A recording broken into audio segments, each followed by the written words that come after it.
সুন্দরবনে গিয়ে দেখো মৌ পোকায় বাসা বাঁধায়। আল্লাহ বলেন সাহায্য চাও কেন? বলে তুমি দুর্বল। আর এই দুর্বল হওয়ার কারণে শক্তিশালী বাঘেরে বলছি, রে বাঘ, আমার দুর্বল মানুষ আমার প্রিয়, এর সাথে বেয়াদবি করবি না। খোলা আসমানের নিচে বসে আছো রে যুবক, আমার মাওলাকে কলিজা দিয়া ডাক দিয়া বল, হে আল্লাহ, আমার দেশের মানুষ বড় দুর্বল, আমার বান্দা আল্লাহ তোমার বান্দাগুলো বড় দুর্বল, গরম সইতে পারে না। ও আল্লাহ, সূর্যের তাপ তুমি কমায় দাও, যেখানে বৃষ্টির প্রয়োজন উপকারী বৃষ্টির ব্যবস্থা করে দাও, বলো আমি। সুন্দরবনে গিয়ে দেখো মৌ পোকায় বাসা বাঁধায়, একটা গাছের ডালের নিচে ঝুলে থাকে, রশি দিয়েও কোনো বাধা নাই, হালকা ঘাম লাগানো, ওই বাসার ভিতরে সুন্দরভাবে রুমগুলো সাজানো। মধু আছে 20 কেজি, ঠিক নি? মধু যেই বোতলে রাখা, বোতলের মুখগুলো খোলা, নিচে করা, এক ফোঁটা মধু গড়াইয়াও ভরে না, ঠিক নি? একটা রুম আঁকা বাঁকা নাই, ওদের মধু রাখার রুমগুলো আলাদা, বেডরুম আলাদা, ড্রয়িং রুম আলাদা, ডাইনিং আলাদা, বাথরুম আলাদা। আঁকা বাঁকা আছে? দুনিয়ার কোন মানুষ কোন তরল জিনিস, তরল পদার্থ কোন একটা পাত্রে ঢুকাইয়া মুখটা নিচের দিকে রাইখা ধরে রাখতে পারবে না, পড়ে যাবে। মৌমাছি এমন ইঞ্জিনিয়ার, সারা দুনিয়ার মৌমাছি মনে হয় যেন একই শিক্ষকের ছাত্র। রুমগুলো বানায় রাখছে, কোনো আঁকা বাঁকা নাই। 20 কেজি মধু আরো বেশি পরিয়াও যায় না, বোতলগুলো নিচের দিকে মুখ খোলা। ও বান্দা, তুমি তাহলে মেধার বেলায় দুর্বল। আর এই দুর্বল হওয়ার কারণে শক্তিশালী বাঘেরে বলছি, রে বাঘ, আমার দুর্বল মানুষ আমার প্রিয়, এর সাথে বেয়াদবি করবি না। বাঘ বলে, ও আল্লাহ, যদি কখনো তোমার প্রিয় বান্দার সামনে আমি পড়িয়াই যাই, আমার তো হঠাৎ মেজাজ গরম হয়ে যায়, তুমি দয়া কইরা মেজাজটা ঠান্ডা কইরা দিও, যাতে করে তোমার মুমিনের সাথে কোনো বেয়াদবি না হয়। অতিও গভীর হয় রজনী যখন, নীরবে প্রভুর নাম জপিও তখন, প্রভুর করুণা যদি পাইবারে চাও, গভীর রাতে উঠে প্রভুর গুণগান গাও। আল্লাহ বলেন, ডাক দে, ডাকার মতো ডাক দিবি। কি চাও বলা লাগবে না, ডাকার মতো যদি ডাকতে পারো বলা লাগবে না, দাও। আমি আল্লাহ তো তোর অন্তরের খবর জানি। ডাকার মতো যদি ডাক দিতে পারো, আমি আল্লাহ তোর মনের আশাটা চাওয়ার আগে পূরণ করে দিব। আতিনা ফি দারে দুনিয়া না হাসান, আতিনা ফি দারে উকবা না হাসান, ইয়া গিয়াসাল মুস্তাগীসিন ইহদিনা লিফতিখারা বিল উলুমে ওয়াল গিনা, হর গোরি দে নে কো তু তৈয়ার হ্যায়, जो न मांगे उससे तू बेजार है। আমরা বাংলাদেশি মুসলমান, অন্যান্য ধর্মের মানুষ সহ মানুষ হিসাবে, আমরা কি মানুষ হিসাবে হিন্দু, বৌদ্ধ, ইহুদি, খ্রিস্টান আদমের সন্তান না? সেই হিসাবে আমরা বাবা হিসাবে ভাই ভাই, বাবা হিসাবে ভাই ভাই, এই ভাই ভাই হইয়া মানুষত্ব ঠিক রেখে চলতে পারি, সে তৌফিক আল্লাহ দান করেন। দ্বিতীয়ত, আখিরি নবীর আদর্শের উপরে আমরা মুসলমানেরা চলতে পারি, সে তৌফিক আল্লাহ দান করেন। এক তো আসমানের গরম, জমিনে বৃষ্টি নাই, ওদিকে দুবাইয়ের অবস্থা, জীবনে বৃষ্টি দেখে নাই তারা, বৃষ্টির পানির তলে অবস্থান করতেছে বিপদের সীমানার মধ্যে। আল্লাহ অনাবৃষ্টি এবং অতিবৃষ্টির মুসিবত থেকে আমাদেরকে হেফাজত করেন। অতিবৃষ্টিও আমাদের মুসিবত, বৃষ্টি না হওয়াটাও আমাদের জন্য অকল্যাণ। আর এর সব কিছুর প্রাচিত্য আমাদের গুনার কারণে আমরা পাইতেছি। আল্লাহ আমাদের গুনামুক্ত জিন্দেগি দান করেন। এদিকে আপনারা আরামে বসে বয়ান শুনতেছেন, শান্তির বাতাস। অপরদিকে ফরিদপুরে মুসলমান রাস্তায় বেরিয়ে গেছে, আপনারা শুনেন নাই? 2 জন মুসলমানকে মেরে ফেলা হয়েছে। ফরিদপুর জেলার ঘটনা শুনতেছি। ভিন্ন ধর্মের ভাইরা এ আক্রমণ নাকি করেছেন, আল্লাহ বেহতর জানেন।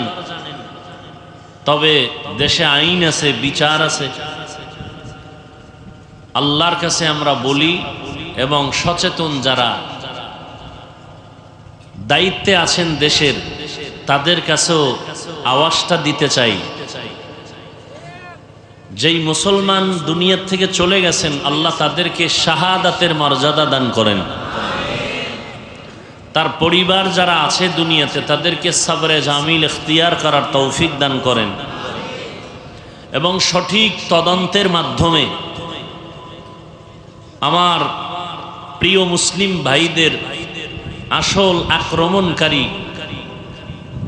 যারা, এদের তদন্ত সাপেক্ষে বিচারের আওতায় যেন আনা হয়, সে দাবি আমরা মানুষ হিসাবে, মুসলমান হিসাবে করতে পারি না দোয়া করি সঠিক বিচার যেন মুসলিম দেশে, বাংলাদেশে হয়। সবাই বলেন আল্লাহুম্মা আমিন। ইসলাম মানুষ হত্যার কোনো অনুমতি নাই। ইসলাম মানুষকে নিরাপত্তা দেয়, মানুষের ইজ্জতের নিরাপত্তা দেয়। ইসলাম মানুষের কষ্টের ভাগ নেয়। ইসলাম মানুষের বাড়িঘর জ্বালায় দাও, মানুষের উপরে জুলুম করো, এটা ইসলাম সমর্থন করে না। মক্কার মানুষ ছিল চরম খারাপ। রহমতের নবী আসছেন, নবীর আদর্শ যখন শুরু হয়ে গেল জমিনে বাস্তবায়ন, মক্কার মানুষ ইতিহাসের পৃষ্ঠায় স্বর্ণের মানুষ হয়ে গেল। আল্লাহ এমন তাদেরকে কবুল করলেন যে কিয়ামত পর্যন্ত যারা আসবেন সকল মুমিনের ঈমানের স্কেল বানায় দিয়েছেন রসুলের হাতে গড়া মানুষগুলো, সাহাবায়ে কেরাম। আপনার আমার ঈমান সঠিক না বেঠিকের স্কেল হলো সাহাবায়ে কেরামের ঈমান। তাহলে রহমতের নবী এসে অশান্ত পরিবেশকে শান্ত করেছেন, জুলুম অত্যাচার নির্মূল করেছেন। আল্লাহ পাক আমাদের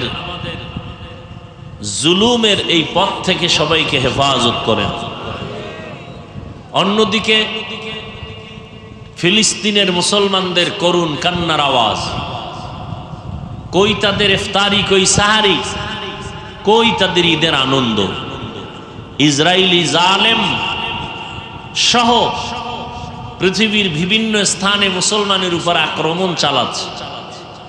এর কারণ কি জানেন? এ জমিনে মুরগি থাকবে না, এটা শিয়াল চায় না, অন্যরা চাইলো। কথা বলেন না কেন? ইসলাম আসলে দুর্নীতি থাকবে না, জুলুম থাকবে না, অপরাধ থাকবে না, মানুষ হত্যা থাকবে না। কিন্তু এই নেশায় যারা মাতোয়ারা, এরা চায় না ইসলাম আসুক। আপনি চিন্তা করেন, এতগুলো মানুষ যদি এখানে দুনিয়ার কোনো লাইনে কোনো কোটিপতি হাজির করতে চাইতেন, তো অবশ্যই তাকে কতটা পেরেশানি নিতে হতো। আপ ডাউন গাড়ি ফ্রি দেওয়া লাগতো এই মানুষগুলো আনার জন্য। কথা ঠিক না? তারপরে জান্নাতি মানুষ পাইতো না, পাইতো গাঞ্জাখোর, টাকার লোভী। জান্নাতি মানুষ আসতো না। এরপরে আসার পরে এখানে ভিআইপি বসার ব্যবস্থা, চেয়ার, এই থার্ড ক্লাসের বিছনা দিত। কোনো বিয়ের অনুষ্ঠানে বিছানা দিলে কেমন জুতা খাবে? সত্য কথাটা স্বীকার করেন। এরপরে আসার পরে নাস্তা লাগতো না, নাস্তার প্যাকেট নিয়ে টানাটানি আর চেয়ারের বাড়ি। দ্বিতীয়, এতগুলো মানুষকে নিয়ন্ত্রণ করার জন্য কত পুলিশ লাগতো। কিন্তু একটু চিন্তা করেন, আমরা মানুষ, আল্লাহ বিবেক দিছেন, একটু চিন্তা করেন তো, এত মানুষ এই প্রচন্ড গরমের মধ্যেও পকেটের টাকা ব্যয় করে ভাড়া দিয়ে আসছেন, কেউ হেঁটে হেঁটে আসছেন, বসার বিছানা ভালো না, নিয়ন্ত্রণের জন্য কোনো আইন শৃঙ্খলার প্রয়োজন হয় না বাহিনীর, সবাই চুপচাপ বসে আছেন, কে বড় কে ছোট, কে ধনী কে গরিব, কে আলেম কে আওয়াম, সব একাকার হয়ে বসে আছেন। এই যে মাটির মধ্যে বসে আছেন, কারো মনে কোনো কষ্টই নেই। ইসলাম এখান থেকে বুঝে নেন ইসলাম কি, এই প্যান্ডেল দেখে বুঝে নেন ইসলাম কি। আল্লাহ আমাদের সব ভাইকে হেদায়েত দান করুন। আমি আপনাদের সামনে আলোচনার স্বার্থে কোরআনে হাকিমের এক আয়াতে কারিমা তিলাওয়াত করেছি, নবীজির হাদিস থেকে হাদিসের একটা টুকরা তেলাওয়াত করেছি। আয়াত ও হাদিসের আলোকে ইখলাস ও রুহানিয়তের সমন্বয়, সহি তরিকায়, সহি নিয়তে সহি কিছু কথা বলার মতো, শুনবার মতো আমাকে আপনাদের প্রত্যেককে আল্লাহ তৌফিক দান করেন। বয়ান যা শুনবেন শুনছেন, এর বরকত হলো দোয়ার মধ্যে। আমাদের কপাল এতটাই দুর্বল, ঘন্টাকে ঘন্টা মানুষ বয়ান শুনে বসে বসে 5 মিনিটের ধৈর্য ধারণ করে দোয়ায় শরীক হয় না,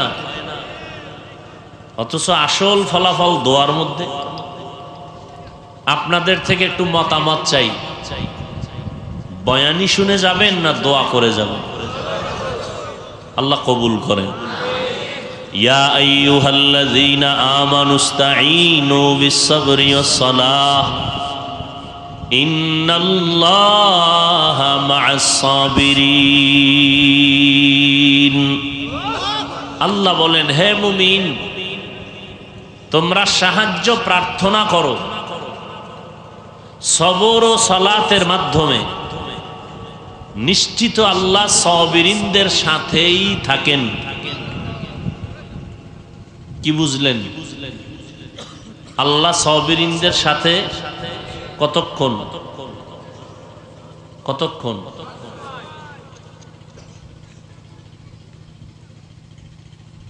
হাদিসে নবীজি বলেন, মাইয়ুরিদিল্লাহু বিহি খাইরান ইউসিব মিন। আল্লাহ যার খায়ের চান, ভালো চান, তাকে মুসিবতের দ্বারা পরীক্ষা নেন। দুনিয়াটা মুসিবতের জায়গা, পরীক্ষার হল, পরীক্ষাটাই একটা মুসিবত।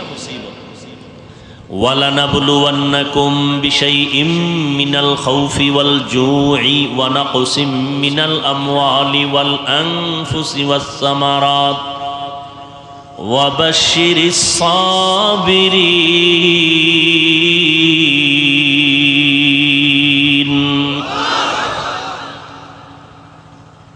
শুনেন, বক্তার এলেম, আমল আর বাহাদুরির দ্বারা বয়ান হয় না, এই কথাটা মনে রাখবেন মরণ পর্যন্ত। বক্তার এলেম আমলের হ্যাডোমে বয়ান হয় না, লিখে রাখবেন কথাটা পারলে। বক্তার বয়ান ভালো হোক খারাপ হোক, সবকিছু নির্ভর করে, আল্লাহর তো রহমত আছেই, জাহিরি ভাবে নির্ভর করে শ্রোতাদের কলবের মহব্বত আর আকর্ষণের উপর। আপনাদের অন্তর যেমন আকর্ষণওয়ালা মহব্বতওয়ালা হবে, সেই অনুযায়ী বয়ান বের হবে। অতএব এখন আপনাদের অন্তরের হালাত কি হবে আল্লাহ ভালো জানেন, বয়ান কি হবে তাও আল্লাহ ভালো জানেন। তবে জাহিরি ভাবে অন্তরকে খালি করেন, বয়ান কলবে নেন, মোবাইলে না। নাম্বার 2, উঠা বসা করে নিজেও ক্ষতিগ্রস্ত হবেন না, অন্যের ক্ষতিও করবেন না। এই সমস্ত প্যান্ডেলে সবাই বসতে পারে না, চাইলেই পারে না। মুহাম্মদ সাল্লাল্লাহু নবীজির কাছে গরিব মানুষ বসা, গ্রাম্য মানুষ। খেয়াল করিয়েন, মক্কার বড় বড় মাথাওয়ালা টাকাওয়ালারা কয় মুহাম্মদের কাছে যাইতাম, কিন্তু এই ছোট লোকগুলো পাশে বসার কারণে আমরা কেমনে যাই, আমাদের সম্মান নষ্ট হয়ে যায়। আমাদের গ্রামে একটা প্রবাদ আছে, না খাওয়ার বাহানা ভাজা মাছের ঝোল। কি বলে আপনাদের দেশে? ঝোল বলে, হ্যাঁ? অর্থাৎ খাওয়ার ইচ্ছা নাই, বলে ভাজা মাছের ঝোল দাও। আসলে এটা না খাওয়ার মতো একটা বাহানা করা। আসলে কালেমা পড়বে না, মুহাম্মদের উপর একটা তোকমা লাগানো। মুহাম্মদের কাছে যাইতাম, কিন্তু মূর্খ লোকগুলো যদি সরে যাইতো, এটা বাহানা।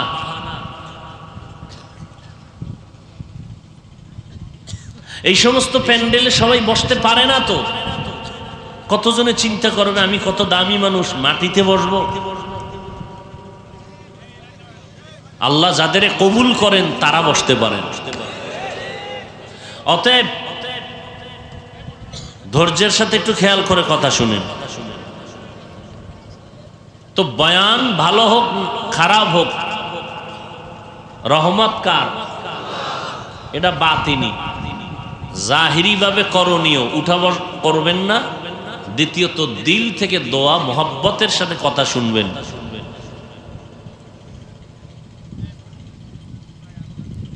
আল্লাহ সবাইকে তৌফিক দান করেন। আল্লাহ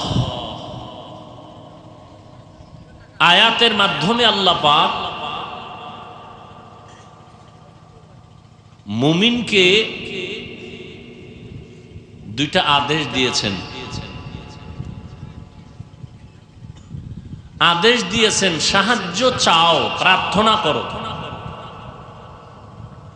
এই কথাটা মুমিনকে বলেছেন, কোনো বেঈমানকে বলেন নাই। কারণ বান্দা তো সবই আল্লাহ। শুরুতে বলেছিলাম আমরা তো আদম নবীরই সন্তান। আজকে ধর্মীয় বা লাইনে হিসাবে কেউ সনাতন ধর্মের মানুষ, বৌদ্ধ ধর্মের মানুষ, খ্রিস্ট ধর্মের মানুষ, ইহুদি ধর্মের মানুষ, মূলত আমরা একই বাবার সন্তানের ঔরসে, এক আল্লাহর গোলাম। মুমিনকে শুধু বললেন সাহায্য চাও, বেঈমানকে বলেন নাই কেন? এর সংক্ষেপ জবাব হলো, অনন্ত শান্তির ঠিকানা চিরস্থায়ী জান্নাত শুধু মুমিন পাবে, কোনো বেঈমান কখনোই পাবে না। তবে মুমিন ঘুমায় থাকলে পাবে না, কিছু কাজ আছে, এগুলো করতে হবে দুনিয়ায়।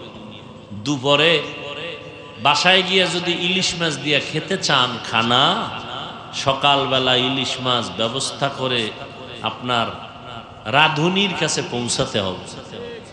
বুঝেন নাই? শান্তির জান্নাত পেতে হলে দুনিয়া থেকে জান্নাত কামাই করে নিতে হবে।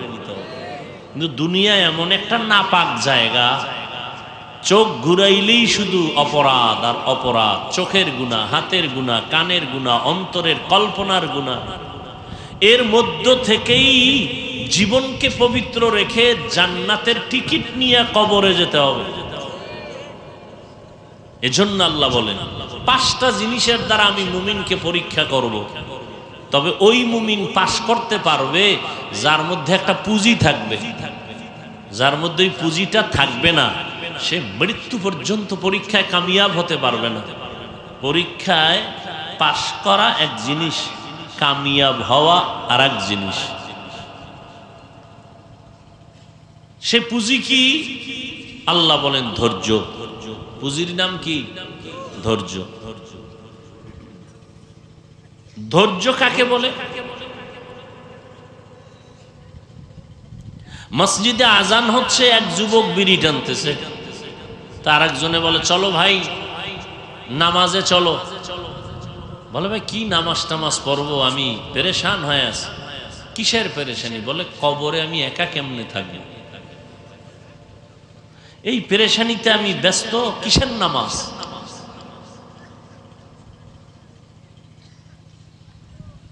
ধৈর্য তিন প্রকার। ইবাদতের বেলায় ধৈর্য, মুসিবতের বেলায় ধৈর্য, গুনাহের বেলায় ধৈর্য। সবর ফিল ইবাদাহ, সবর ফিল মুসিবা, সবর আনিল মাসিয়া। গুনাহের ক্ষেত্রে ধৈর্য, ইবাদতের বেলায় ধৈর্য। এখানে যারা বসছেন ইবাদতের মধ্যে আছেন, যতক্ষণ এই প্যান্ডেলের আওতায় থাকবেন ততক্ষণ অনবরত ফেরেশতারা নেক লিখতেই থাকবে।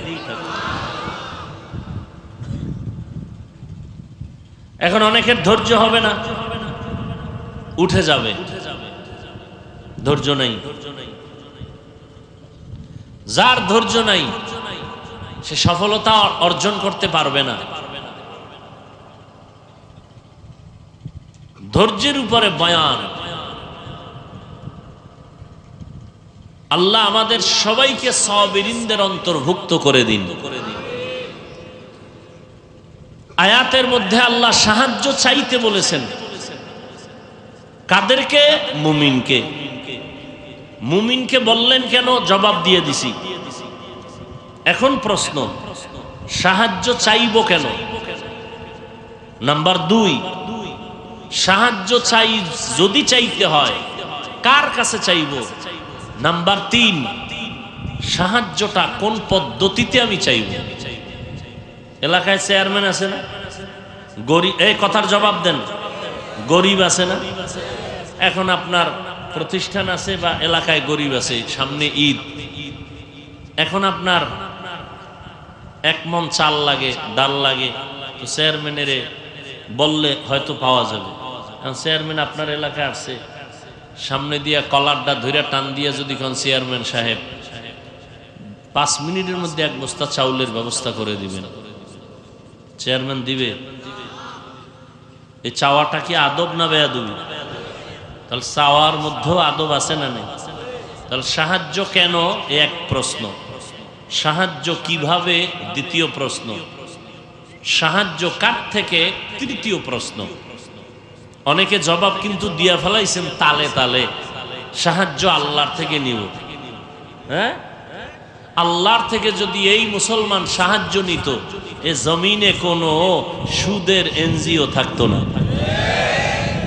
তাহলে আপনার দাবি মিথ্যা। আপনি চাপার জোরে বলতেছেন আল্লাহর থেকে নিব, আর রাস্তায় হাঁটেন আর বলেন ছেলে চাকরি না করলে না খাইয়া মরতাম। হ্যাঁ, এই নিয়ে আপনার আল্লাহর উপরে তাওয়াক্কুল, ভরসা। সাহায্য কেন? এর সংক্ষেপ জবাব, আমরা দুর্বল। দুর্বল মানুষ অন্যের সাহায্য ছাড়া চলতে পারে? তো দুর্বল কি শুধু আমরা মুমিনেরা না বেঈমানেরাও? বলেন না কেন? না, আল্লাহ বেঈমানকে সাহায্য চাইতে বলেন না, মুমিনকে কেন বলছেন? ওই যে একটু আগে জবাব দিছি, মুমিন জান্নাত মুমিন পাবে, আর কেউ না। সাহায্য কেন? আমরা দুর্বল। আল্লাহ বলেন অখলিকাল ইনসানু যায়ীফা, আমি ইনসান জাতিকে সৃষ্টি করেছি দুর্বল করে। কোরআনের ঘোষণা। কি শক্তির বাহাদুরি! নেতার বাহাদুরি, আমার কণ্ঠের বাহাদুরি, আমার জ্ঞানের বাহাদুরি, আমার টাকার বাহাদুরি। আল্লাহ বলেন বান্দা তুমি বড় দুর্বল। মানুষের মতো দুর্বল আমি কোনো প্রাণী বানাই নাই। তুমি কেমন দুর্বল জানো? একটা পিপিলিকার কাছেও তুমি আমি দুর্বল, একটা মশার কাছেও বড় দুর্বল। পিপিলিকায় যদি মেজাজটা গরম করে মানুষের সাথে রাগ করে, মানুষ জীবনে খানা খেতে পারবে না। খানার প্লেটে দেখবে পিপিলিকার আওয়াজ। মশা মেজাজটা যদি গরম করে মানুষের সাথে রাগ করে বসে, মানুষের ঘুমাইতে দিবে না। কি এদিকে মশা নাই? হ্যাঁ, পাওয়ার কত দেখছেননি? একজন মন্ত্রী, একজন এমপি সংসদ ভবনে ঢুকলে তার কার্ড আছে আলাদা, মশার আসেনি? মশার কোনো কার্ড আছে? চেকপোস্টে চেক করে, কার্ড আছে দেখায় দেয়। মশায় যদি ঢুকে আর বলে কার্ড চায়, এই তুমি কার অনুমতি নিলে? টের ভাবি সিফা সাফায় ঢুকমু 5 মিনিট পরে, তখন টের ভাবি আমার অনুমতির দাম কত। এক মশাকে কেন্দ্র করে লক্ষ লক্ষ মানুষের ঘরে খানা আসে শুধু মশার কারণে। কি মশা আছে তো মশারি আছে, মশা আছে বিদায়ী তো কয়েল, স্প্রে, এগুলোর ফ্যাক্টরিতে হাজার হাজার কর্মচারী শ্রমিকরা কাজ করে বেতন নেয়, ভাত খায়। মশা কয় দেখছুনি আমার এত রাগ করে তোরা ভিডাও কেন? আমি কত মানুষের খানার আয়োজন করছি, আমি এক মশার কারণে হাজার হাজার মানুষ ফ্যাক্টরিতে কাজ করে, মশার কয়েল বানায়, স্প্রে বানায়, মশারি বানায়, মাস শেষ টাকা খায়, আমি মশার সাথে যুদ্ধ করার জন্য। দেখ এবার বুঝ আমার পাওয়ারটা কেমন। হकीकत से तो दुनिया बेखबर है, दुनिया की नुमाइश पर नजर है, नमी गोयाम के आज दुनिया जुदा बाश, बाहर कारे के बाशी बा खुदा बाश। ও মানুষ, তুমি মশার কাছেও বড় দুর্বল, একটা পিপিলিকার কাছেও বড় দুর্বল। আমাদের মতো এক কথায় আমি বলবো, দুর্বল কোনো প্রাণী আল্লাহ আর বানান নাই। আমরা এতটাই দুর্বল। বলে কোন দিক থেকে দুর্বল? কয় খানার বেলায় দুর্বল, ঘুমের বেলায় দুর্বল, মেধার বেলায় দুর্বল। বড় বড় সমুদ্রের ভেতরে বড় বড় নীল তিমি আছে, নীল তিমি। এক একটা নীল তিমির প্রতিদিনের খাদ্য তালিকা 1000 কেজি চিংড়ি মাছ। সুবহানাল্লাহ। না রিজিকের মালিক কে? ওয়া তারযুকু মান তাশাউ বিগাইরি হিসাব।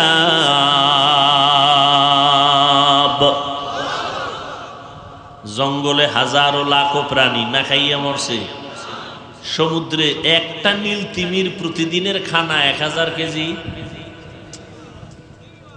এইরকম নীল তিমি কি একটা আছে? একটা মাছও কি না খায় মরছে? দেখেন উড়ন্ত পাখি খোলা আকাশে উড়ে, আকাশের মধ্যে তো কোনো খাদ্য নাই, কিন্তু তাকায় দেখছেন ওই পাখিটা ডানা মেলে সকালবেলা বের হয়, সন্ধ্যাবেলা নিজের পেট ভরে বাচ্চার খানা নিয়ে বাসায় হাজির। ঠিক নেই? কোনো পাখি না খায় মরে না। পিপিলিকা গর্তের ভেতরে তার রিজিক পাইতেছে সময় মতো, সাপ তার খানা পায়, কুকুর তার খানা পায়। কিন্তু এই মানুষ এত দুর্বল, আল্লাহ দুর্বল বানাইয়া মানুষটারে ছোট জায়গায় ফালায় রাখেন নাই। ও মানুষ, তোরে এত দুর্বল বানাইছি, মনটা ছোট করিস না, বরং একদিকে তুই এত দুর্বল, অপর দিকে তোর সম্মান সবার উপরে। ওয়ালাকাদ কাররামনা বানি আদম ওয়া হামালনাহুম ফিল বাররি ওয়াল বাহরি ওয়া রাযাকনাহুম মিনাত তাইয়্যিবাত ওয়া ফাদ্দালনাহুম আলা কাসীরিম মিম্মান খালাকনা তাফদীলা। বনি আদম বড় দামি, মানুষ কত দামি, কত শ্রেষ্ঠ। মানুষের মতো শ্রেষ্ঠ কোনো প্রাণী আল্লাহ বানান নাই। নূরের সৃষ্টি ফেরেশতারাও শ্রেষ্ঠ না, মাটির সৃষ্টি মানুষ শ্রেষ্ঠ।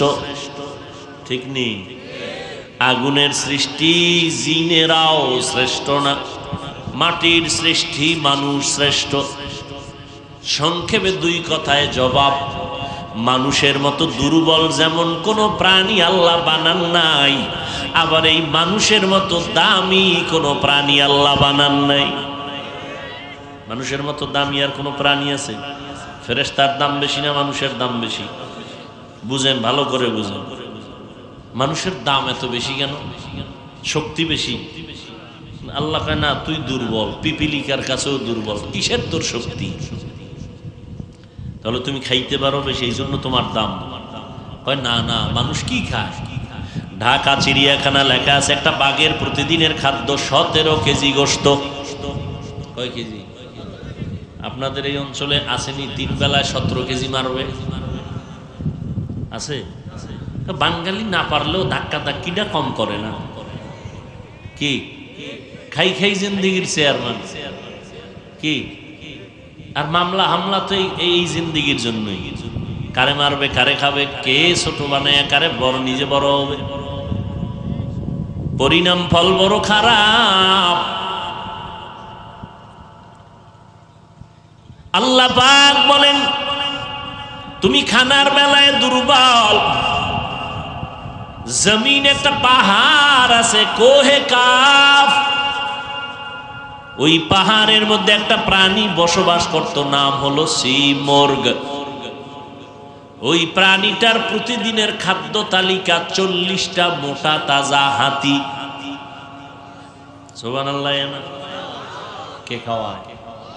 গর্তাওয়াকুল মিকুনি হার সবহ শাগম মিরাসানাত রিজকে তু আজলা মাকাম जुज़्बा हक़ चीज़े मखाज़ इंसो जा फज़ले उआ मस्ते दर जुमला जहाँ अल्लाहु लतीफ़ुम बिइबादिही यर्ज़ुक़ु मन यशा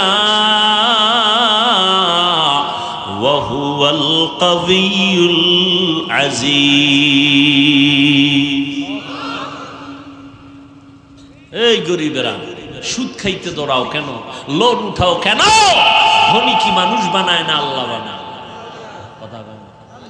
ধনী বানানোর মালিক কে? মানুষ কি কাউকে ধনী বানাইতে পারে?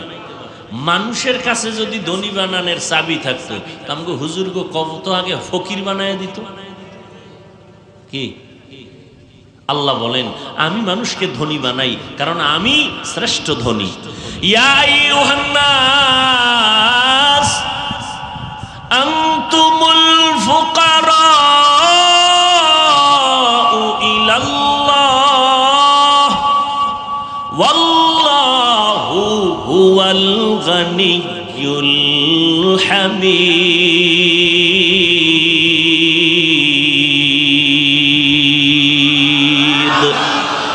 গর্তাওয়াকুল মিকুনি हर सुबह शाम मेरा सानद रिज़्क़े तू अज़ला मकाम। আল্লাহ বলেন ও মানুষ তোমরা সবাই ফকির। কে কয়? তোমরা সবাই ফকির, আমি আল্লাহ ধনী। আমি আল্লাহ শুধু ধনী না, প্রশংসিত ধনী। কেমন প্রশংসিত ধনী? দুনিয়ার ধনীরা নিজে খাইতে চায়, গরিবেরটাও খায়, নিজেরটাও খায়, আর কাউকে দিবে বলে দিতে চায় না। আর আল্লাহ বলেন আমি খাই না, আমি দেওয়ার জন্য সদা প্রস্তুত থাকি। বান্দা চাইতে দেরি হবে, পাইতে মোটেও দেরি হবে না। খারাপ লাগে আপনাদের? وَإِذَا سَأَلَكَ عِبَادِي عَنِّي فَإِنِّي قَرِيبٌ أُجِيبُ دَعْوَةَ الدَّاعِ إِذَا دَعَانِ فَلْيَسْتَجِيبُوا لِي وَلْيُؤْمِنُوا بِي لَعَلَّهُمْ يَرْشُدُونَ।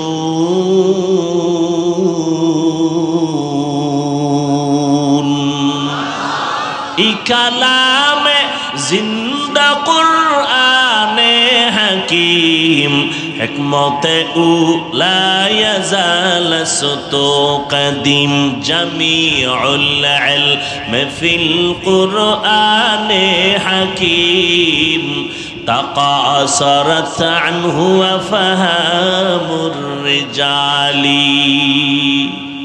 আল্লাহ বলেন, বান্দা দুনিয়ার মানুষের কাছে চাইলে বেজার, আর আমি আল্লাহ এমন ধনী, আমার কাছে না চাইলে আমি বেজার। সুবহানাল্লাহ। না,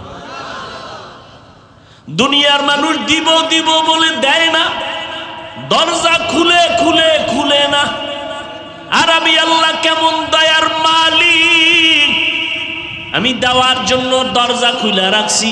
রাতে ডাক দিবি আমি আল্লাহ হাজির, সকালে ডাক দিবি আমি হাজির, নদীর মধ্যে বয়ে ডাক দিবি হাজির, সুন্দর বনের ভেতরে বয়ে ডাক দিবি আল্লাহ সেখানেও।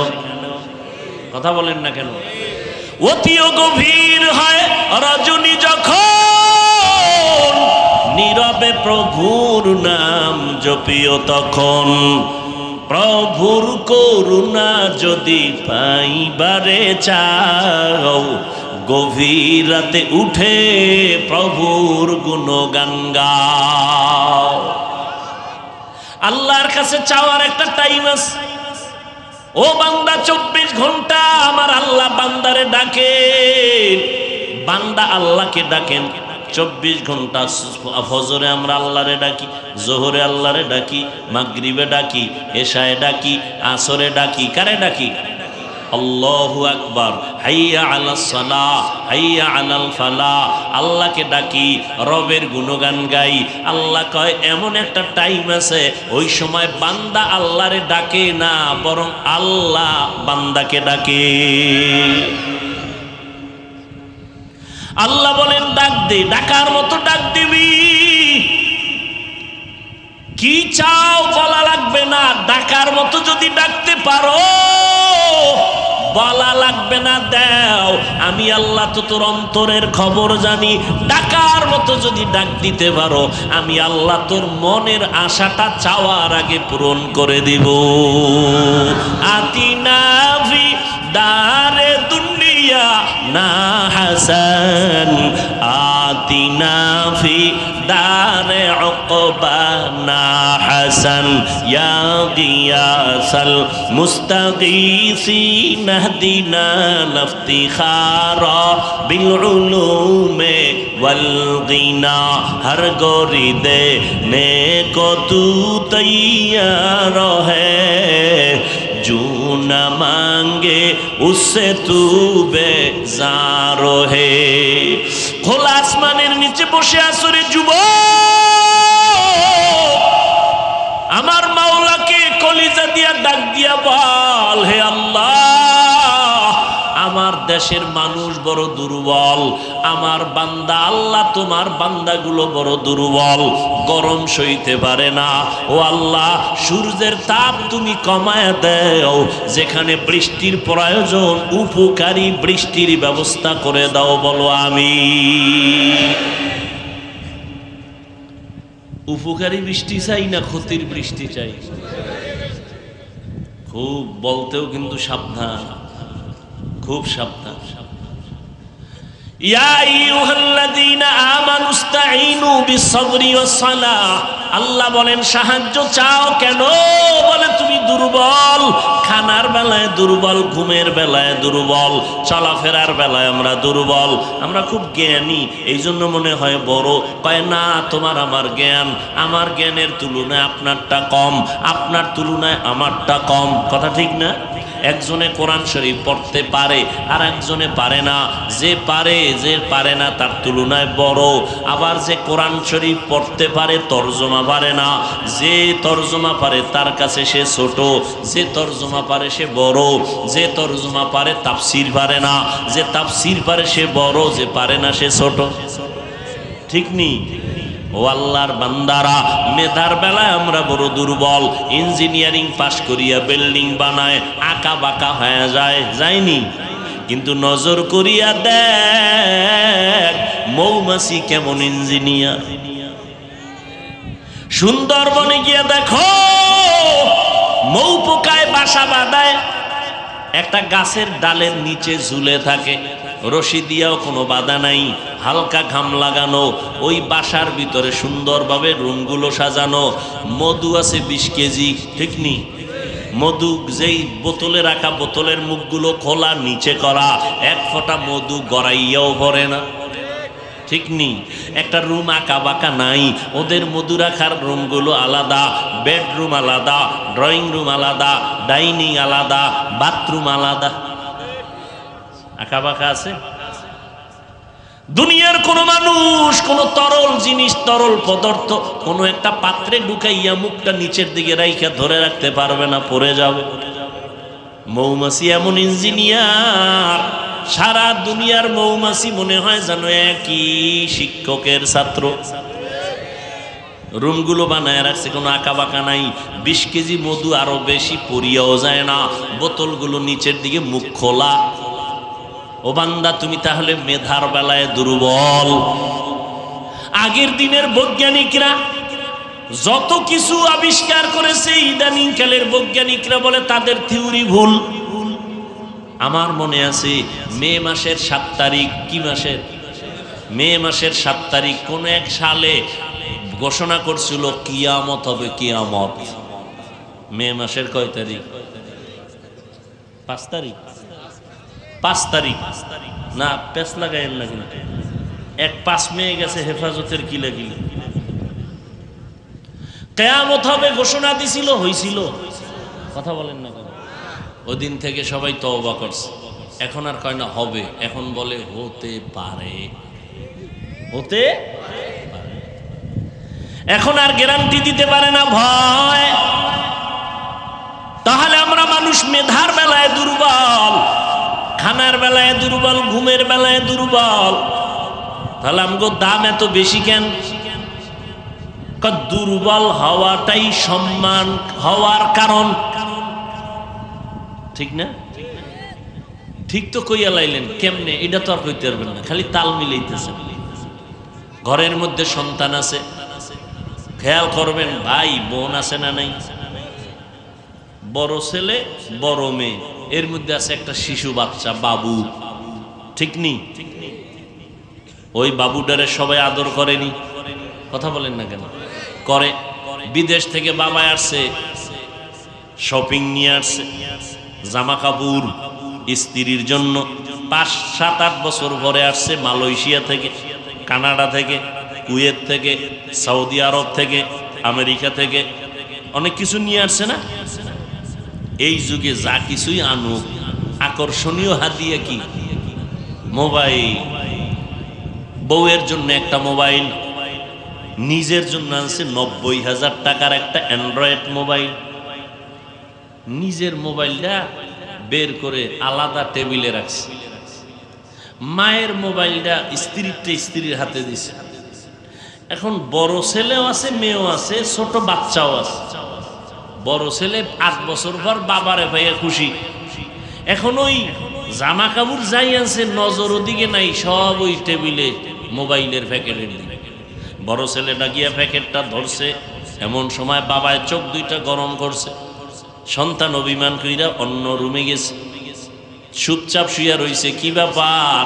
8 বছর পরে বাবারে পাইলাম, মোবাইলের প্যাকেটটা ধরলাম পর বাবার লাল চোখে আমার দিয়ে তাকাইলো। ভাতও খামু না, বাবার কাছেও যাব না। দমক টমক দিয়া, সন্তান তো অভিমানে আছে, বাবায় মোটামুটি সব বাইর করে দিয়া মোবাইলটা জাগায় থুইয়া এই ড্রেসিং, কি বলে এটারে, ড্রেসিং টেবিলে রাখিয়া গেছে বাথরুমে, ওয়াশরুমে। এদিকে যে বাচ্চা আছে না পিচ্ছি, ওটা একা একা ওইটারে পাইয়া মোটামুটি 1 বালতি পানি ছিল পাশে, এটার মোটামুটি চার্জ দিছে পানিতে ভিজাই। এরপরে বাইরে সুবহানাল্লাহ চিন্তা করছে, সুবহানাল্লাহ, মরাডারে মারো কাকায় লড়ে গেল। ভাইরা আমার, মোবাইলটারে খুলছে, পানিতে লাগছে তো নরম হয়ে গেছে, খুইলা পাকা ফলরে জোরে দিছে আসা, টিকসই কেমন। মোবাইলটা ভেঙে চুরমার, আওয়াজ পাইয়া বাবায় কি এর বাথরুম দৌড়। দরজা খুলে দেখে ছোট বাচ্চাটা হা করে তাকায় আছে। শিশু বাচ্চাটা মোবাইলটা ভেঙ্গে চুরমার করে ফেললো। লক্ষ টাকার মোবাইল। বাবায় খালি খেয়াল করো, বাবায় খালি দরজা দিয়ে তাকাইছে গরম চোখে। কার দিকে? বাচ্চার দিকে। বাচ্চা বাবার গরম চোখ দেখে একটা চিৎকার দিছে। বুঝেন ভালো করে, চিৎকার দিছে। সাথে সাথে বাবা দৌড়াইয়া বাচ্চাটারে কোলে নিয়া আনজা করে ধরে রাখেন, না আব্বু তোমাকে কিছু বলি নাই। বুঝেন কি বুঝেন? বড় ছেলে শুধু ধরলো, গরম চোখে সন্তানকে তাড়ায় দিল, আর বাচ্চাটায় মোবাইল ভেঙে ফেললো। রাগ তো করলোই না, বাচ্চা কান্না করা মাত্র কোলে টেনে নিল। কারণ কি জানেননি? দুর্বল। দুর্বলের প্রতি মায়া কম না বেশি? বোনেরও মায়া, ভাইয়েরও মায়া, বাবার মায়া, মায়ের মায়া, বাচ্চার প্রতি, বাবুর প্রতি। আল্লাহ কয় মানুষ তুমি বড় দুর্বল। মহব্বত করি, জিনের মহব্বত এত করি না, ফেরেশতাকে করি না, মানুষ তোমারে করি। কেন? তুমি দুর্বল। আর এই দুর্বল হওয়ার কারণে শক্তিশালী বাঘেরে বলছি, রে বাঘ আমার দুর্বল মানুষ আমার প্রিয়, এর সাথে বেয়াদবি করবি না। বাঘ বলে, ও আল্লাহ যদি কখনো তোমার প্রিয় বান্দার সামনে আমি পড়িয়াই যাই, আমার তো হঠাৎ মেজাজ গরম হয়ে যায়, তুমি দয়া কইরা মেজাজটা ঠান্ডা কইরা দিও, যাতে করে তোমার মুমিনের সাথে কোনো বেয়াদবি না হয়। বাঘ দামি না মানুষ দামি? হ্যাঁ, মানুষ। অতএব মানুষ বাঘের গোলাম হবে না, বাঘ মানুষের গোলাম হবে। এই নজির জমিনে আছে না নাই? আছে। খাকো বাদ আবু আতিশ বান্দাগান মামানো তু মুর্দাবা হক জিন্দা। সাহায্য কেন চাইব? তার জবাব দিলাম, আমরা দুর্বল। দুর্বল, আমরা চূড়ান্তভাবে দুর্বল। এই কারণে সাহায্য চাইতেই হবে। এখন কথা হলো, সাহায্যটা আমরা কার থেকে নিব? ৩ নাম্বার প্রশ্ন, সাহায্য কেমনে চাইব? আপনাদের কষ্ট হয় না তো? উঠা বসা করলেই মোনাজাত, হাত দুইটা উঠাবো শেষ। আর জীবনে এখানে আসবো কিনা, আর হাত নিচে নামবে কিনা আল্লাহ ভালো জানে। ভাইরা আমার, প্রথম প্রশ্ন ছিল সাহায্য কেন। দ্বিতীয় প্রশ্ন, সাহায্য কার থেকে নিব? এই ক্ষেত্রে আমার জবাব হলো, 3টা দুর্বলতা যার নাই তার থেকে সাহায্য নিতে হবে। কয়টা? 3টা দুর্বলতা যার নাই তার থেকে সাহায্য নিব। 1 নাম্বার, যার পিছনে টান নাই। পিছে টান নাই। আমার পিছে টান আছে না নাই? আমি কামাই কইরা যত সামনে আগাই, মাইয়া টানে আব্বু দাও, ছেলে কয় দাও, স্ত্রী কয় দাও, মা কয় দাও। আমি খাইলাম না না খাইলাম একটু খবর নিল না, আমার দাও দাও। স্বামী মাথা ঘাম পায়ে ফেলে কষ্ট করে কাজ করে করে টাকা কিছু জমায়া স্ত্রীর জন্য একটা শাড়ি নিয়ে বাসায় গেছে। কত আনন্দ নিয়া স্ত্রী কয় এটা একটা শাড়ি হইল। আছে না নাই? যত দেয় বলে তত লাগে। তাহলে সবার পিছনে টান আছে। সাহায্য এমন ব্যক্তির থেকে চাও যার কোনো পেছনে টান নাই। 2 নাম্বার, যার কোনো অভাব নাই। সাহায্য আমরা চাইবো যার মধ্যে 3টা দুর্বলতা নাই তার কাছে। 1 নাম্বার দুর্বলতা, পিছনে টান নাই, এর কাছে সাহায্য চাবো। 2 নাম্বার, যার কি নাই। বলেন তো পৃথিবীতে একজন মানুষ আছে কিনা যার অভাব নাই? পীর সাহেবের নাই, এমপি সাহেবের নাই, পৃথিবীর একটা মানুষও পাবেন না যার অভাব নাই। বরং যে যত টাকাওয়ালা তার অভাব তত বেশি। গরিব, অভাব 100 টাকায় সমাধান, কোটিপতির লক্ষ টাকায়ও সমাধান হয় না। রাস্তায় হাইটা রিক্সা লইলাম, রিক্সার চাক্কা নষ্ট, চেইন ভালো না, হাইটা গেছে গরিব, টেনশন নাই। বড় লোক পারবে? পারবে না। বড় লোক যত টাকাওয়ালা তত অভাবী, তত অসহায়। আবার বড় লোক কিন্তু গরিবের কাছেই বেশি অসহায়, ঠিক না? গরিবেরা যদি নদীর মধ্যে গিয়া মাছ না ধরতো, কোন সান্দুর জবানে মুখ দিয়া মাছ ঢুকতো না, ঠিক নেই? সুন্দরবনের যদি মধু খাইটা না আনতো তো মধু পাইতাম না। গরিবেরা যদি ময়দানে কাজ না করতো তো বড় লোকের ঘরের মধ্যে ধানের চাল যাইতো না, গমের আটা যাইতো না।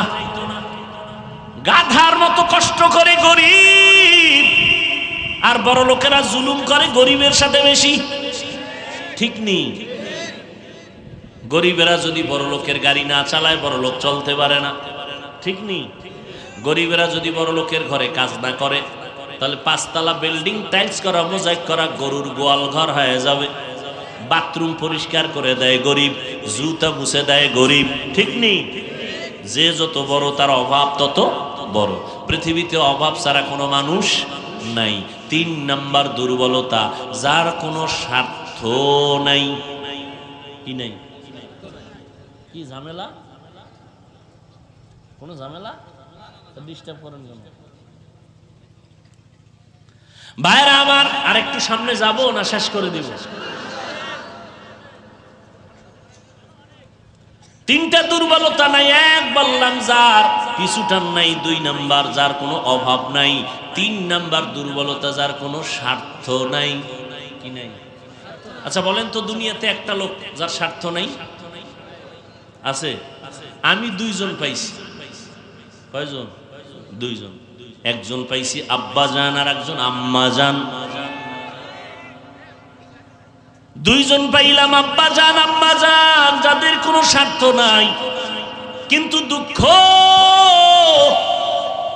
এই জমিনের মধ্যে এই আব্বা আম্মাকেও দেখলাম অনেক ক্ষেত্রে তারাও স্বার্থ ছাড়া কিছু বুঝে না। আমার সোনার বাংলাদেশে অনেক মা বাবা সন্তানের জবাই করে, আছে না নাই? আবার অনেক সন্তান মা বাবারে জবাই করে, আছে না নাই? এটা কোন থানা? হ্যাঁ, কয়রা থানার ডায়েরি গিয়া তালাশ করে দেখবেন। কয়রা থানার ডায়েরি গিয়া তালাশ করে দেখবেন কত সন্তান মা বাবার বিরুদ্ধে মামলা করেছে, মা বাবা সন্তানের বিরুদ্ধে মামলা করেছে, আছে না নাই? তাহলে স্বার্থ ছাড়া কেউ নেই। গত কয়েকদিন আগের ঘটনা, আল্লাহ মাফ করেন, বাবা তার আপন মেয়েকে হোটেলের মধ্যে নিয়ে একা, আজকের রাতের জন্য তুমি আমার স্ত্রীর মতো। আরো জোরে বলেন। जिंदगी में बंदगी तू करना है, जिंदगी में बंदगी तू करना है,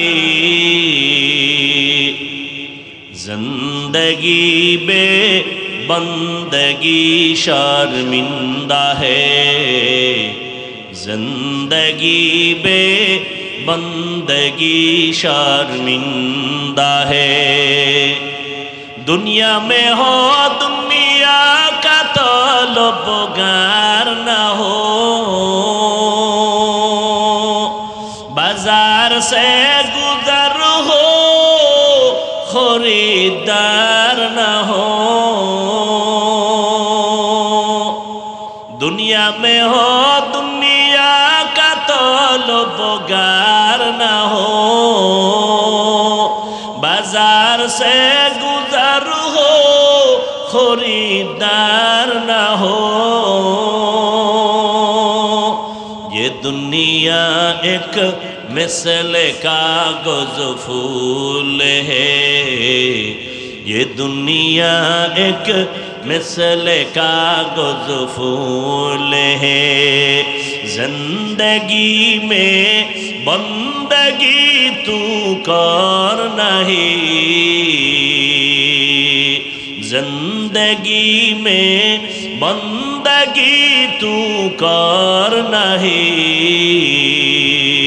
जिंदगी बे बंदगी शर्मिंदा है, जिंदगी बे बंदगी शर्मिंदा है। এরে নবীর আশিক, সাহায্য কেন চাইবো তার জবাব দিয়েছি আমরা সবাই বড় দুর্বল। সাহায্য কার থেকে চাইবো জবাব দিয়েছি যার মধ্যে তিনটা দুর্বলতা নাই, পিছুটান নাই, অভাব নাই, 3 নাম্বার কি বলছি, স্বার্থ নাই। এই তিনটা নাই এমন কোন মানুষ জমিনে নাই। তবে একজনই আছেন যার কোনো স্বার্থ নাই, অভাব নাই, যার কোনো পেছনে টান নাই, তিনি হলেন আমার একমাত্র আল্লাহ। আমার আল্লাহর কোনো পিছনে টান আছে? আল্লাহর ছেলে মেয়ে আছে? লাম ইয়ালিদ লাম ইউলাদে উলাইকাস ওয়ালিদু মাউলুদেরা উ খালেকাস। আল্লাহ কাউকে জন্ম দেন নাই, কারো থেকে জন্ম নেন নাই, আল্লাহর কোনো পেছনে টান নাই, আল্লাহর স্ত্রী নাই যে বলবে আমারে দাও, আল্লাহর ছেলে মেয়ে নাই যে বলবে আমাকে আগে দাও। আল্লাহ বলেন আমার একমাত্র আপন হলো মানুষ, আমি বড় আদর করে মানুষ বানাইছি। আমি আল্লাহ দরজা খুলে প্রতিদিন ডাকি, প্রথম আসমানে আমি আল্লাহ ভোর রাত্রে হাজির হয়ে যাই। আমি আমার বান্দাকে দেওয়ার জন্য ভোর রাত্রে আমি প্রথম আসমানে আসি, বান্দাকে দেওয়ার জন্য। ও বান্দা কি লাগবে বল, আমি আল্লাহ তোমার আশা পূরণ করার জন্য রেডি হয়ে গেলাম। চাইতে দেরি হবে, আমি আল্লাহ তোমাকে দিতে মোটেও দেরি করব না। আল্লাহ দেওয়ার জন্য উদ্গ্রীব হয়ে আছেন। আল্লাহ বলেন বান্দা তুমি চাও আমি দিব। আল্লাহকে ডাকার মতো ডাকো, আল্লাহ জবাব দিবেন। উদউনি আস্তাজিব লাকুম।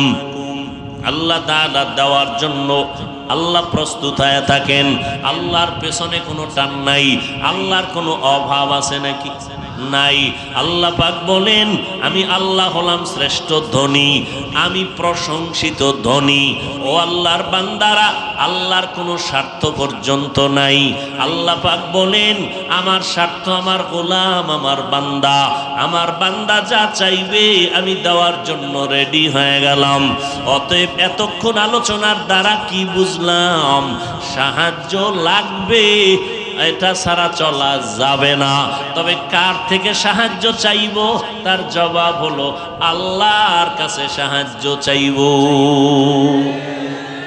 আমার নবীর থেকে দামি কোনো পীর, আমার নবীজির থেকে দামি কোনো মুফতি, কোনো মুহাদ্দিস, কোনো মুফাসসির আছে?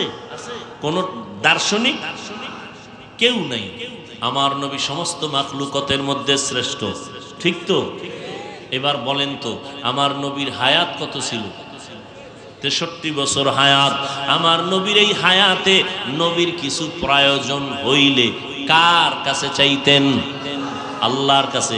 আমার নবী যদি আল্লাহর কাছে চাইতে পারেন, আপনার আমার আল্লাহর কাছে চাইতে সমস্যা কোথায়? আল্লাহর কাছে কেন চাইবেন না? যারা আল্লাহর কাছে চাইতে রাজি না তারা বলেন আমার আল্লাহ কি দিতে পারে না? তাহলে কেন চান না? আল্লাহ কি আপনার পছন্দ হয় না? যদি তাই হয় তো আল্লাহর কাছে কেন চাইবেন না? মাখলুকতের কাছে কেন চাইবেন? ওরে বান্দা, নদীর মাছ না খাইয়া মরে নাই, জঙ্গলের হাজারো প্রাণী না খাইয়া মরে না, উড়ন্ত পাখিরাও না খাইয়া মরে না। আমরা মানুষ বড় দামি, আমরা কেন না খাইয়া কষ্ট পাবো? বরং আমরা তো সবার থেকে রিজিক আগে পাবো। বনি ইসরাইল মুসা নবীর উম্মত, ঈসা নবীর উম্মত, আসমান থেকে ডাইরেক্ট খানা আল্লাহ পাঠাইতেন। সন্ধ্যাবেলা দেখতো জমিনের মধ্যে বৃষ্টির মতো হালুয়া পড়ে আছে আর পাখির বুনা গোশত জমিনে পড়ছে। আল্লাহ কয় মুসা আপনার উম্মত কিন্তু চালাক বেশি, আমি ডেলি যেই খানা দেই যেন ডেলি খেয়ে ফেলে, কালকের জন্য যেন রেখে না দেয়। চালাকি করলে খানা বন্ধ হয়ে যাবে।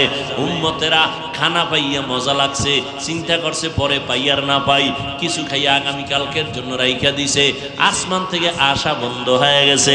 রহমতের নবী বলেন মুসা নবীর উম্মত বনি ইসরায়েল যদি চালাকি না করত, আমার উম্মতেরা কিয়ামত পর্যন্ত ডাইরেক্ট আসমানের খানা পাইতো। আল্লাহ আসমান থেকে খানা দিতেন। আল্লাহর কাছে সাহায্য চাইও। এখন অনেকে বলে অনেক চাইছি আল্লাহ দেয় না, এই জন্য চাওয়া বন্ধ করে দিচ্ছে।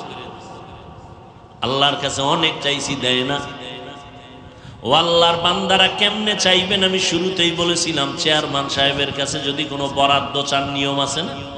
আল্লাহর কাছে কেমনে চাইবেন? আল্লাহ কয় দুই জিনিসের মাধ্যমে চাইতে হবে। কয় জিনিস?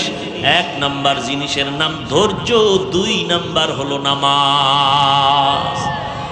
আমগোর মধ্যে দোনোটা ফুল আছে, ধৈর্যও নেই নামাজও নেই। নামাজের মধ্যে নামাজ পড়ে মুসল্লি, পাঁচ ওয়াক্ত নামাজ পড়ে না, পড়ে। এই যে রোজার মাস গেল, কত বরকতের মাস। এখানে এমন আশিকে রাসূল আছে রোজার মাস পাইয়াও রোজা রাখে নাই।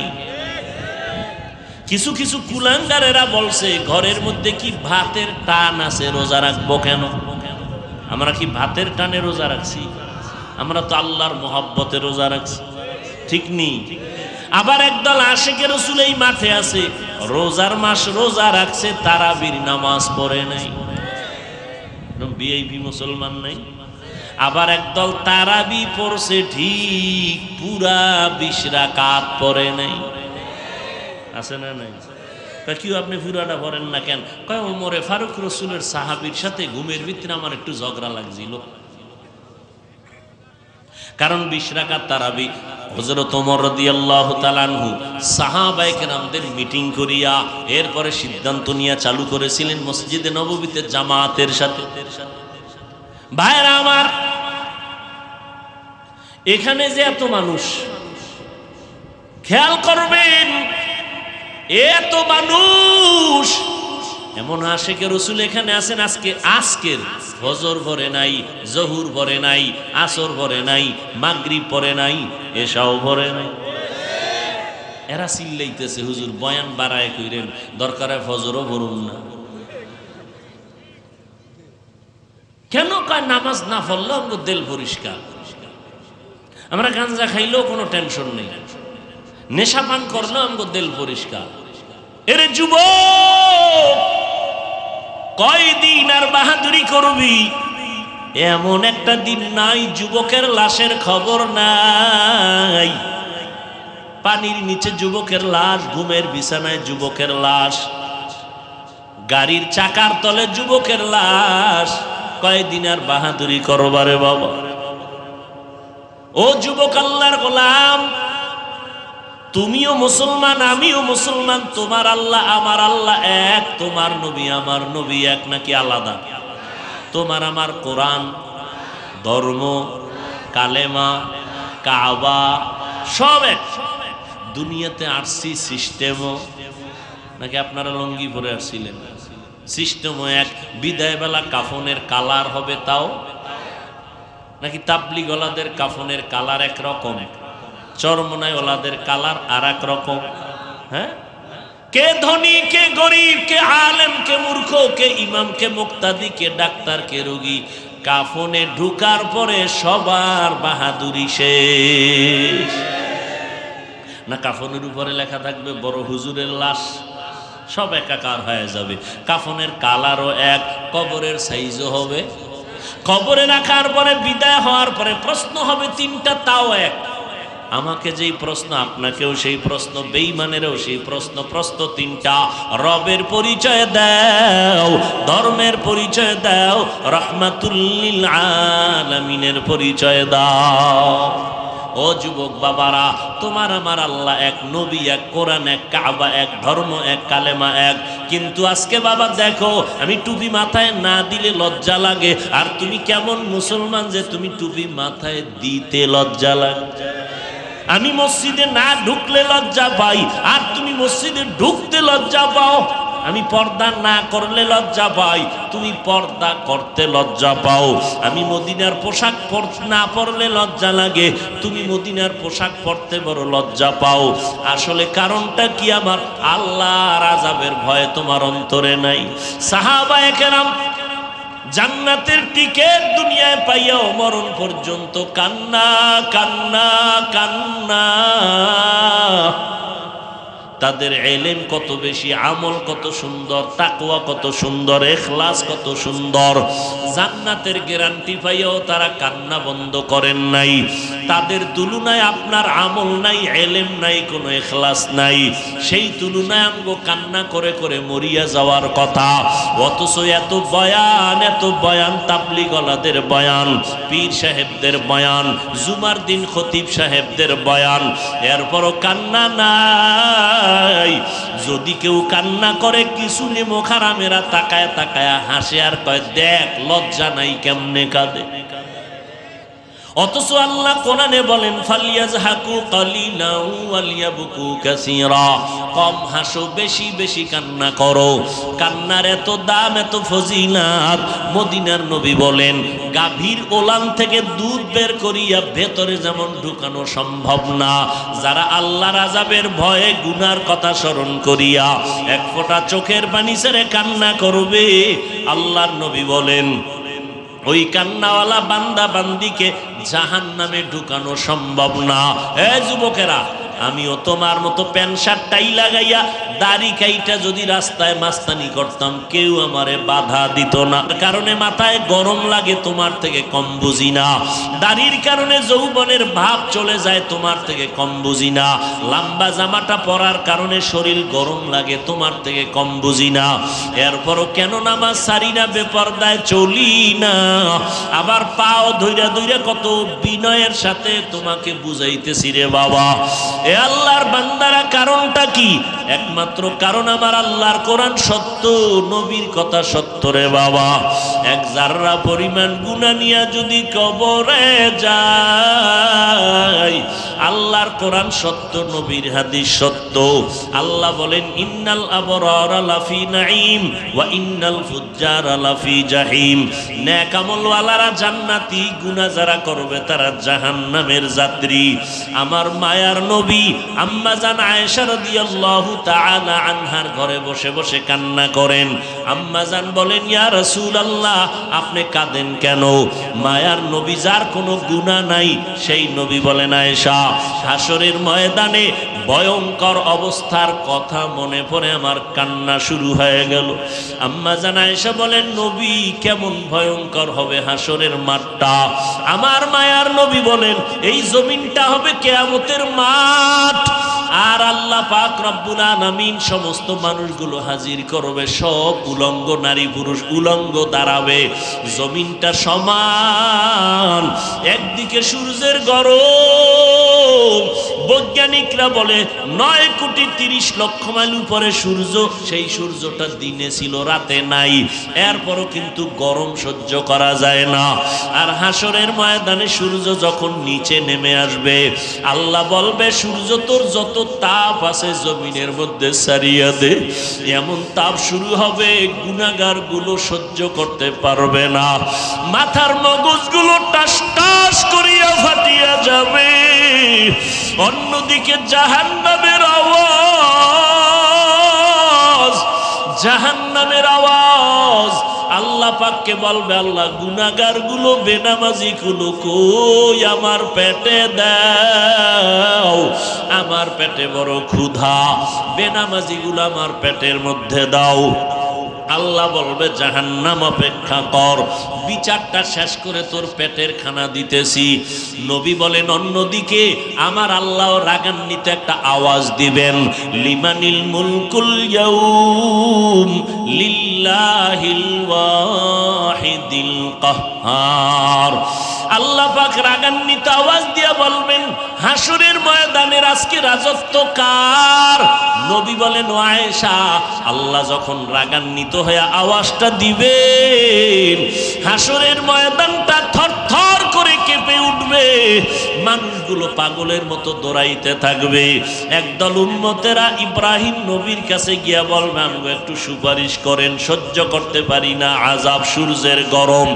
ইব্রাহিম নবী বলবে, আজ আমার কি উপায় হবে, উম্মত তোমরা চলে যাও, আমার চিন্তায় আমি ব্যস্ত হয়ে গেলাম। ঈসা নবীর কাছে যাবে, একই আওয়াজ। মূসা নবীর কাছে যাবে, একই আওয়াজ। আল্লাহর নবী আদম আলাইহিস সালামের কাছে যাবে, একই আওয়াজ। এবার উম্মতেরা কোথায় যাবে? আম্মা জান আয়েশা রাদিয়াল্লাহু আনহাকে প্রশ্নের জবাবে নবী বলেন, ও আয়েশা, উম্মতগুলো পাগলের মতো ছোটাছুটি করবে, এরপরে এক পর্যায়ে গিয়া আমারে তালাশ করবে, আমাকে খুঁজবে, একটু আমি মাওলার কাছে সুপারিশ করি।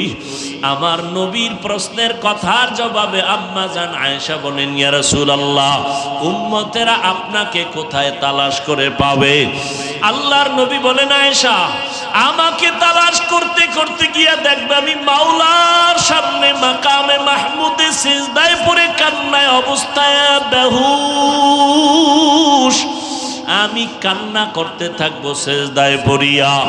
আর আল্লাহকে বলবো, ঈসা নবী বলছে, আল্লাহ আমার উপায় কি হবে, উম্মতের কথা ভুলিয়ে গেছে। মূসা নবী উম্মতের চিন্তা করবেন না, ঈসা নবী উম্মতের চিন্তা করবেন না, আর আপনার আমার মায়ার নবী আম্মা জানকে বলেন, ও আয়েশা, আল্লাহর কাছে আমি একবারও বলবো না, আল্লাহ আমাকে তুমি বাঁচায় দাও, আমি আল্লাহর কাছে কান্না করে বলবো, আমার উম্মতেরে বাঁচাও, আমার একটা উম্মত যেন জাহান্নামে না যায়।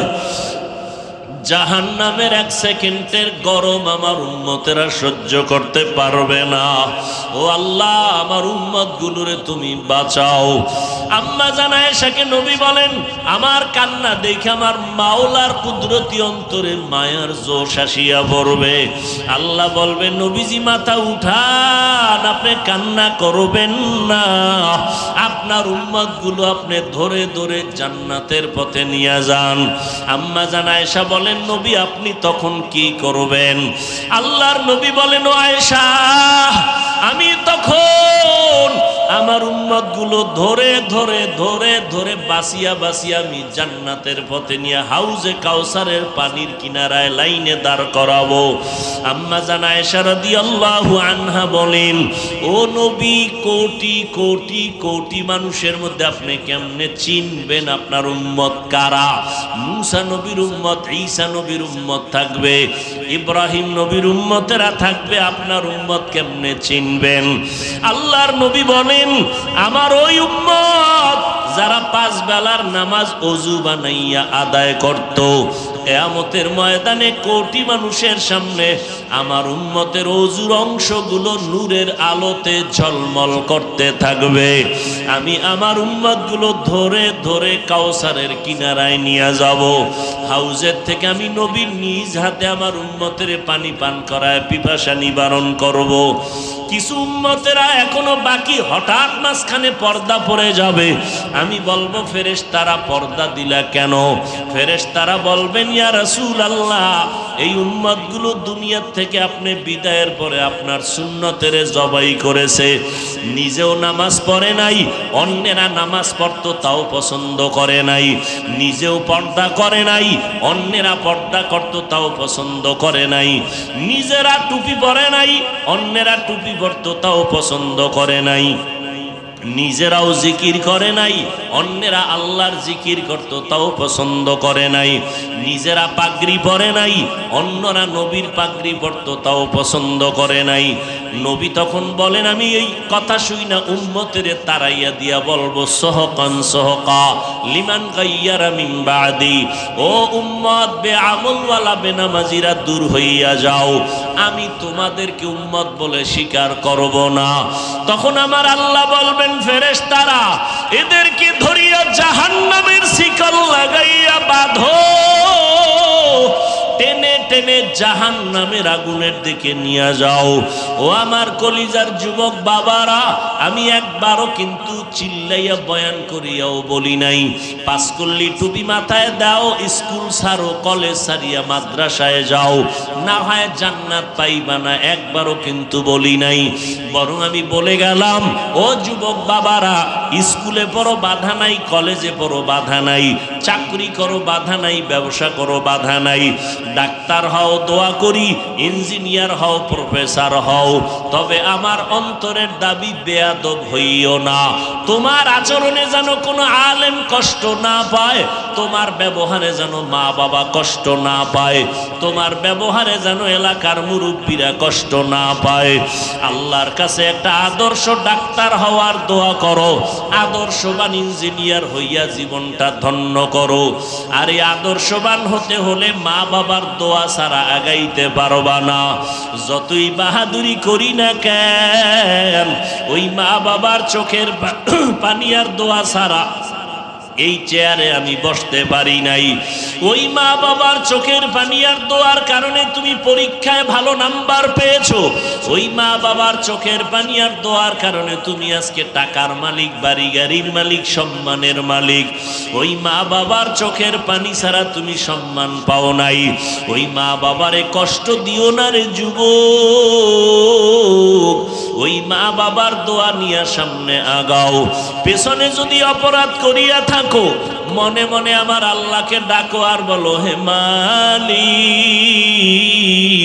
এই ময়দানে আমার মতো গুনাহগার কেউ নাই।